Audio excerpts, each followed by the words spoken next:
Ermənistanın baş naziri Paşinyan müxalifəti regionda sülh və sabitliyi pozmaq cəhdlərində ittiham edib. Onlar şaya irəli sürürlər ki, güya mən türkpərəst və Azərbaycanpərəstəm. Bu insanlar deyirlər ki, sülhə qarşı deyirlər.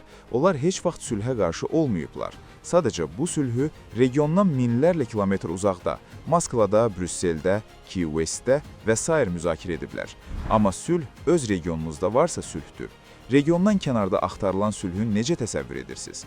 Bu müharibədir. Bizim gedib danışmağa cəsarətimiz çatdı. Həmçinin deyirlər ki, bu o deməkdir ki, Paşinyanın hansısa razılaşmaları var. Bəs, məgər aydın deyil ki, bizim razılaşmalarımız var? Əlbəttə var. Üstəlik, onlar artıq imzalanıb, paraflanıb, bir hissəsi isə ratifikasiya olunub. Məsələ də bundadır ki, onların bütün siyasəti sülhün və sabitliyin təməli olan bu razılaşmalara qarşıdır və bu təməl aradan qaldırılarsa, sülh və sabitlik məhv olacaq, deyə Nikol Paşinyan Ermənistan Milli Məclisində çıxışı zamanı bildirib.